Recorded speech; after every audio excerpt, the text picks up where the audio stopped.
Hello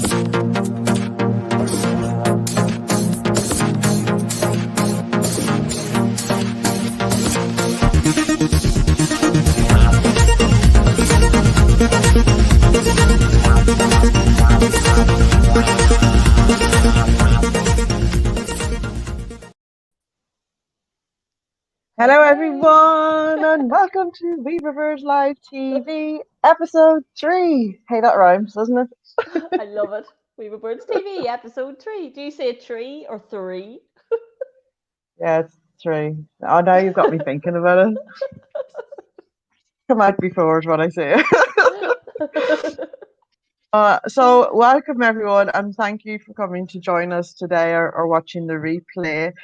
We were just having a chat before we went on air. We were just talking about last week and self-care and how important it is. And we hope that you've found some, something that sustains your self-care. Is it, Emma? Yeah, it's so important. And again, it's like what we were chatting about last week. Consistency is the key with it. And I genuinely consistently write in my gratitude journal, and I have my wee 10, 15 minutes every night meditation or quiet time, whatever people want to call it. And the key is consistently. And we'd good feedback, from different people getting in contact saying, oh, I tried this and I tried that. So it's about finding your own flow, isn't it? Oh, it is individual. It's no one size fits all. Just finding what works for you and doing more of that. Yeah, Absolutely. it's a feeling. We've both had busy weeks as well, so we did have to prioritize self-care. Whenever you're busy, it kind of can go to the wayside, but we had to be mindful of that, didn't we? It's So really tell everyone what important. we were up to. You were doing TEDx. Oh my goodness. What an event. Like, I mean, jeepers, Gary can really pull a virtual event. Oh my goodness. And the times it's in it here. I know different places have different things going on, but I mean, so good. Some amazing speakers, nuggets of wisdom. The feedback was amazing. The energy was electric. You just couldn't have asked for better. It was a great, just what people needed at the minute as well. Just something, a great event. I think even Ted have emailed and commented on how amazing it was and how well everything had went. So yeah, a couple of familiar faces as well on the virtual stage. It was amazing. I was watching from afar. That's because that's Yay. how wonderful the world is, Yeah. So it was a really powerful event. It Yeah. really, really was. So, and you I know you were helping out behind the scenes. So yeah, it was really, really awesome. So Yeah. congratulations to History. you and to Gary and the whole team. It was fabulous. Oh, the And team I was was a amazing. sponsor. I was actually a Yay. sponsor for this event. So it was really cool to be part of it and know that you had to make it happen as well. Do my Yeah. little bit from afar. But another thing that happened this week, sorry guys, there was just so much happening. We also became best-selling authors again Oh in the my business of goodness, that's connections. right. I Yeah. The first know. book we're in together, Yes. and So it's for the very hard business of work. connections, for what a lot of you don't know, it is a book that kind of came together from us going to the castle on that executive retreat back in Oh, 2019. goosebumps. So there's business owners from 9 countries in this book, and it's just little golden nuggets of wisdom shared about connections and how powerful they are. But me and Emma are both in it, and it's our first book that we're in together, and we became best-selling authors again in that this week, which was fun, wasn't it? That was lovely. That was a real, not that it was unexpected that we didn't think it was going to happen, but I obviously hadn't realized it was coming this week and it all just flowed so well. The first of many, can I say, of books that hopefully we'll be in together. Absolutely. Watch this space, guys. Watch this space. There's a nice one coming soon. There always And is, yeah, isn't there, with us? we're going to keep our lips tight just right now, but we planted a little seed there. Say hi if you're watching, guys. I see there's people watching online. So, and I was well, another exciting thing for me personally, because I'm all about books, love it. My third book in the Life Magic series, The Miracle of Intent, which Emma has written in, went to print this week, and it launches on Monday, the 22nd of February. Why a Monday? Why the 22nd? Because 22 is my number, so it has Of to be. course. So you will be invited 22nd of the to second.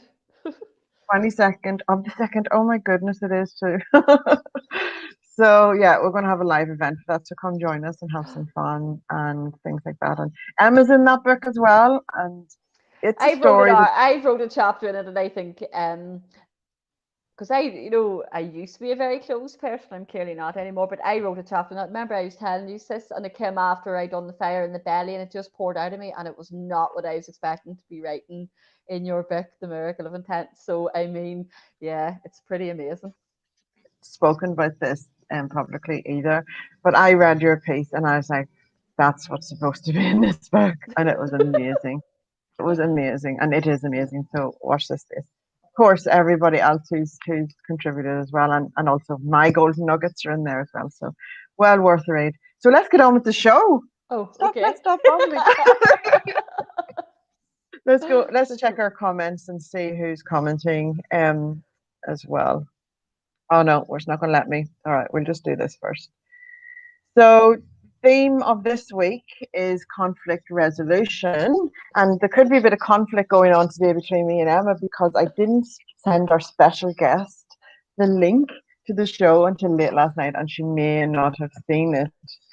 So, I do apologize. You're very But honest. oh, Joanne's watching. Hi, Joanne. How are you going? She said both your TED Talks were amazing. Thanks, Joanne. Oh, thank you. And Leo. Hi, Leo. Leo, we love that you have been supporting the show, watching us, and sharing it. We really appreciate it. We need people in our corner sharing our message. So this week's topic is kind of, it can go anywhere, and we haven't planned what we're going to say. So let's go for it. Let's just go for it and be brave. We'll just have a conversation, see where it goes. We're going to talk about conflict resolution. So we're focusing on the positives that can come out of a conflict, okay? But I just want to talk first about why I think that conflict happens in the first place. And it's usually because somebody's really passionate about something and they're not being heard. Because I know that that's when, I feel that things rise in me is if I feel I'm not being heard and I'm frustrated, or something really important to me, or there's fear associated with something, and I can see that there's a response to that. Also, ego sometimes can come into play. But what do you think about that, sis? Why do you think the conflict happens?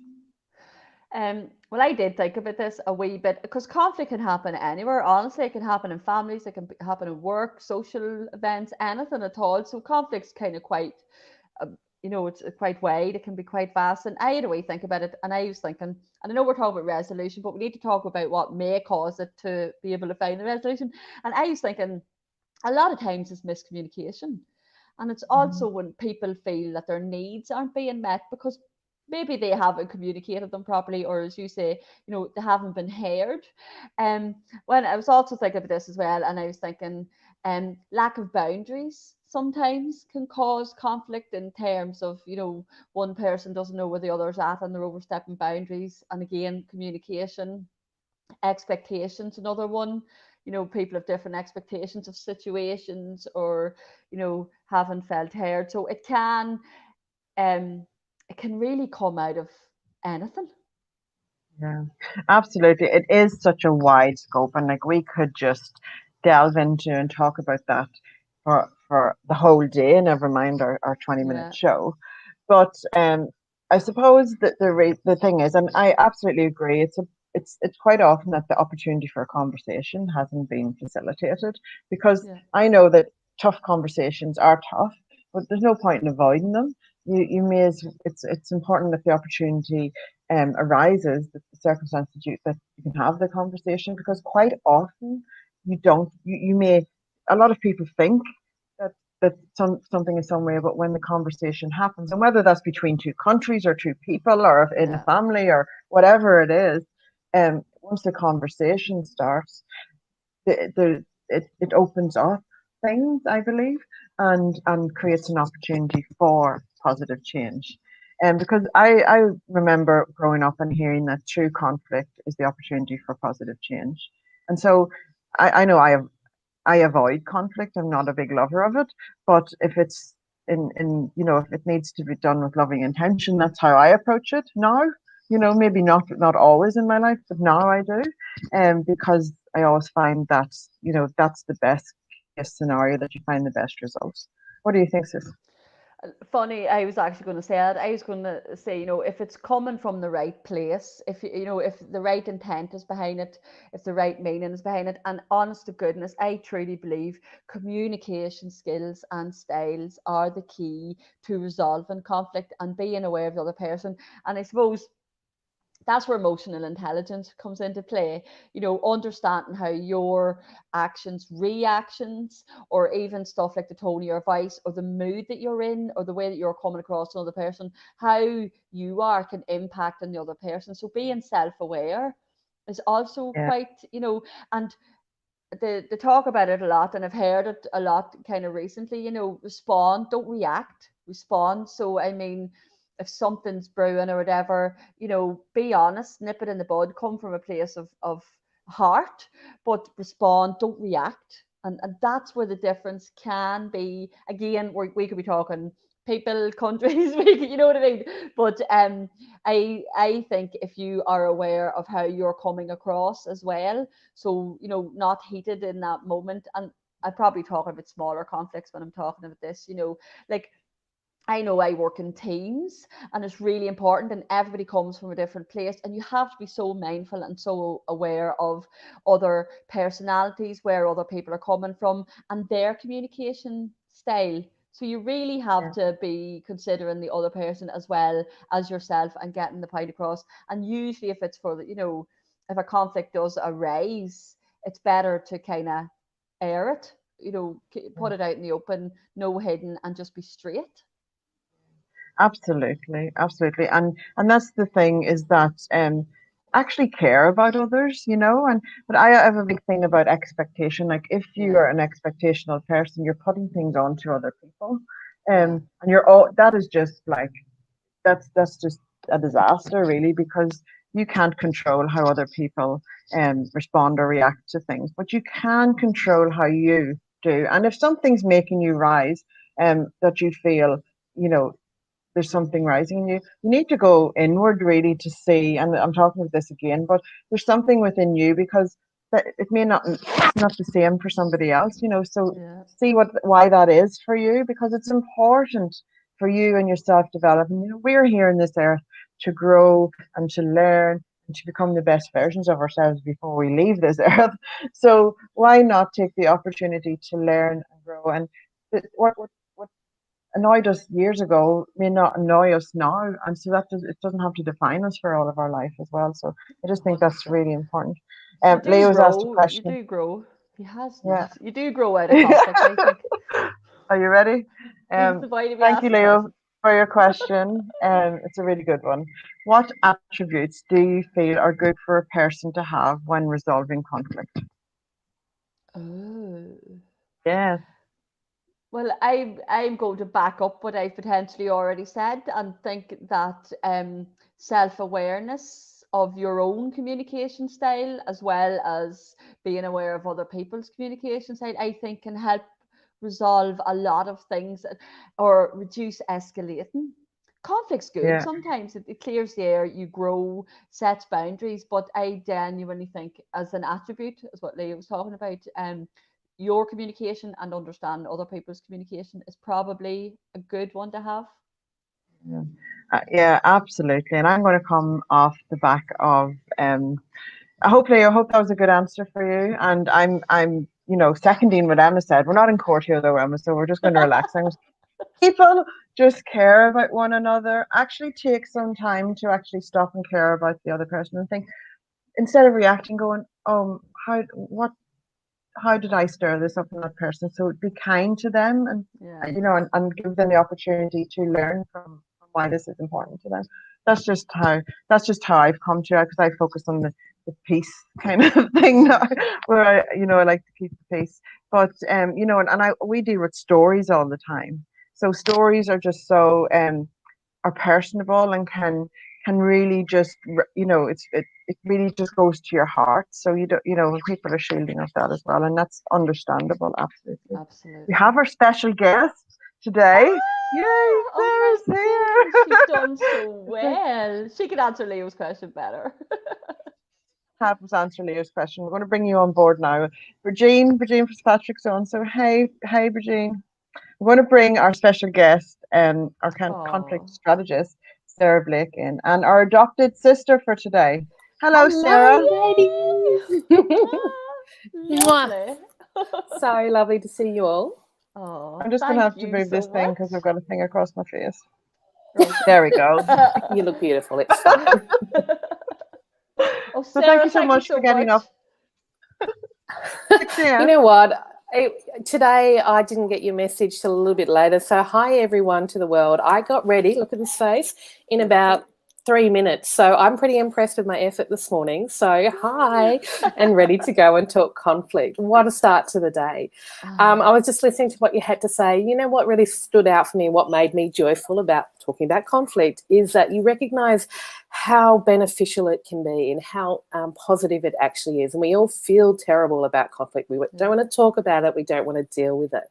But here's a secret thing about conflict. If you're able to navigate it well, it creates the vehicle for innovation, for creativity, and for change. It actually becomes that vehicle that leads to some positive construct, some positive opportunity. And the thing that blocks us getting to that point is our fear. It's our uncertainty. It's our lack of control. So when we develop the confidence and capacity to really let go, to know, to have hope that we will get through this and to the other side, conflict itself can be a transformative experience. Yeah. That is brilliant. It's not a moment wasted, and we don't like feeling yucky. You know, in the thought of conflict, it's like going to the gym, isn't it? You know, you're going to have to put in the effort here, but by goodness, you're not through it when you approach it with the right strategy. You see why we love Sarah Blake, guys? Simple's really right. I mean, I've been doing this work for so long, and it's so simple at its core, but it can be so difficult to do it. And I know I walk this conflict space. I have conflict in my life, in my family life, in my community life, and it is really hard and it's intimidating. And sometimes we get it wrong, and all of those things are okay because I think we have so much expectation from the wider world to be perfect, that everything is wonderful and we're amazing. And real life is just not like that. We're complex people and our complexities are our treasures. And we need to celebrate those points of difference. And I think we've forgotten how to do that. I think we've forgotten how to value those points of difference and engage in deep conversations even those differences exist. And I think that if we can relearn those skills and capacity, that the world will be richer because of that. And so your storytelling and your interviewing is about us diving into those hard conversations. And we need that. We need that skill. As we said last week, and I think it's going to become our little motto, perfectly imperfect. You know, warts and all. Oh, look, I constantly remind people in the work that I do is that we're all human. We're all going to make mistakes. It's emotions we're as messy. well. Yes, exactly. And it is so much emotion. And I often talk to lawyers and they say, oh, it's not about the emotion, it's about the facts or the legal cases. And that's part of the story, but it's not the whole story. And they always get astounded when suddenly they're in a mediation and the other party starts talking about how they feel. And they go, oh, but it's important because if emotions weren't a part of this, we wouldn't be in dispute. So emotions are there because they matter. And because they're important and they're telling us something. So we have to lean into those things and pull out those stories, pull out those feelings. And that's how we get to true resolution. We can go to court, we can get our answers, we can create a piece of paper and that will fix it for now, but it won't create real healing. It won't create that sense of resolution. And it's not until we combine the realistic facts, so the legal aspects of it, and our emotions, those things, when they come together in balance, that's when the true transformation happens. God, isn't she you good, explain Emma? it like that, Sarah? I got a little bit of experience. Doesn't mean I always get it right as well, but it's okay. That's brilliant. See how you deal with it, because me and Emma give it a go. So Leo Brady wants to ask, what attributes do you feel are good for a person to have when resolving conflict?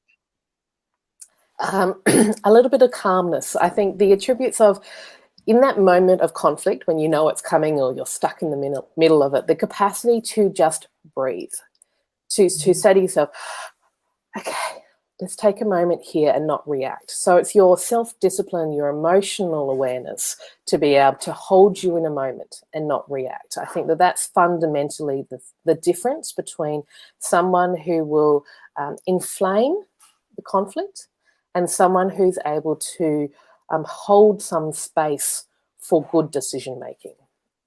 The other attribute, which is really important, is listening. And I don't just mean listening with your ears. I mean listening with your whole being, listening with your heart, listening to the words that aren't being said. When we're in conflict with our partners, with whoever, we bring our own perceptions and judgments. We hear what we want to hear. The trick really, when we're listening well, is say, what is their intent underneath all those layers of mess? What's really going on? So deep listening is a powerful skill that takes practice, and we don't always get it perfectly, but in your heart, when you discover that gem of deep truth that only comes from deep listening. Yeah, absolutely. And can I ask a question, Sarah? Of course, please do. I love questions.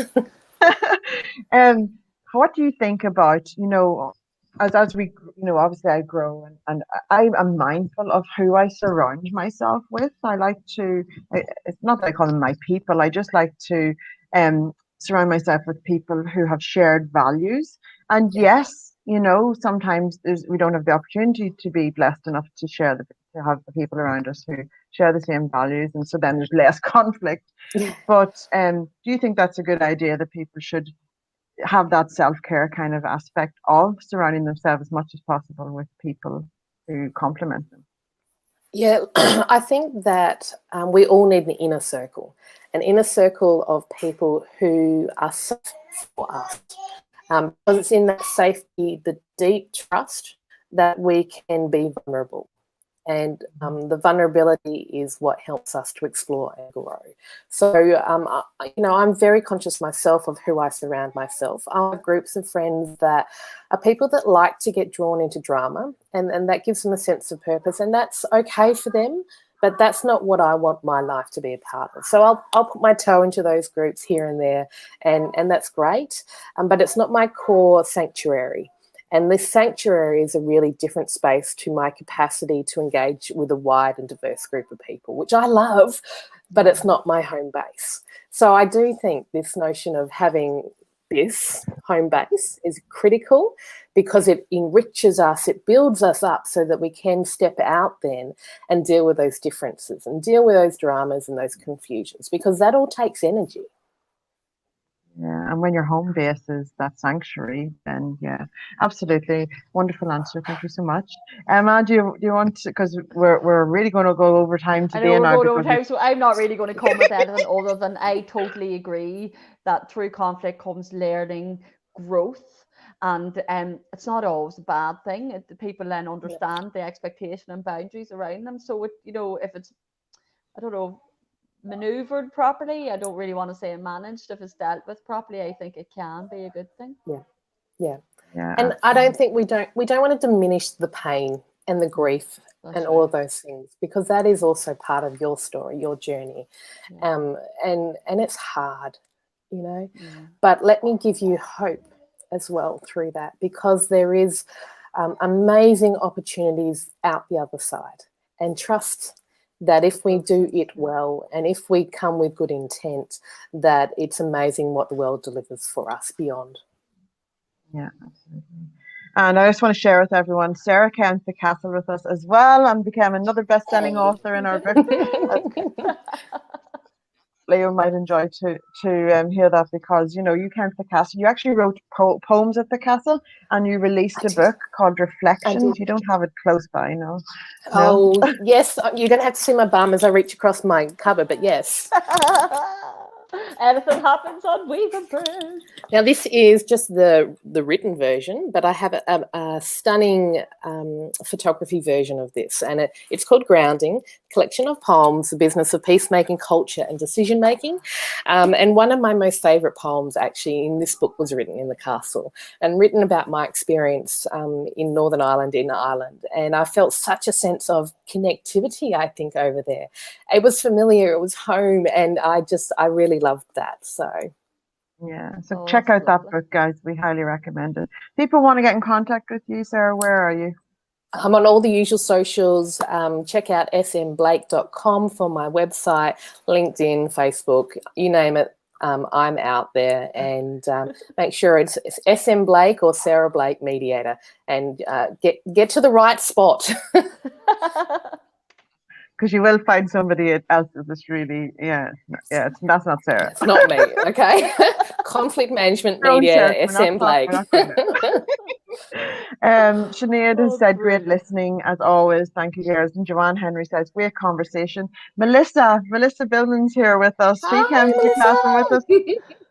And Melissa had a conflict situation today where it did promote change in the other person, but it took me jumping into the fear of confronting the individual to make it happen. There you go. Interesting. Yeah. It's in motion. We see it in motion. Yes. Thank you for sharing, Melissa. Wonderful. Well, Sarah, we're going to say goodbye to you, but thank you so much for joining us and being our first guest on WEAVERBIRDS TV. I'm so privileged, thank you. It's been an absolute honour. I miss you girls. I just love you so much. And you are my sisters. And I can't wait to keep talking. Bye. Bye. Sarah is an amazing example of an adopted sister. We love her. We absolutely love her. We do. I'm just going to try and find my banner here. There we go. Yay, it's not on your face anymore. Come here, how cool was that? The hope, you know, to talk the whole way through it, you know, don't be afraid of it. If it's done right, there's hope out the other end, and it's a good thing. I thought, oh God, when Sarah explains it, you're just like, oh. Oh, I love how she just says it so eloquently and so peacefully. There's just this tone in her voice, and like she helps the best case scenario resolution come out of the most ugliest of situations. She has got her superpower, so we can all learn a lot from that, and her gentle approach to it, but not as in a cop out. She will actually take time to make sure that it's an all-inclusive resolution so that everybody's happy. It's not a one-sided. So it's always wonderful. Yeah, I think we learned a lot today, us as well as our viewers. We hope that you did. So please share your feedback in the comments. But thank you so much for joining us. Next week's theme we don't remember. I just smiled. We put it up. You will see whenever somebody might come up with one, Karen. Somebody might come up with one. Put it in the comments. Please put it in the comments what you would like us to talk about, a nice theme for next week. And we do not have a guest lined up for next week, but we will for the week after. So watch this space, guys. And thank you so much for joining us. Great. Emma, you want to say bye? Yeah.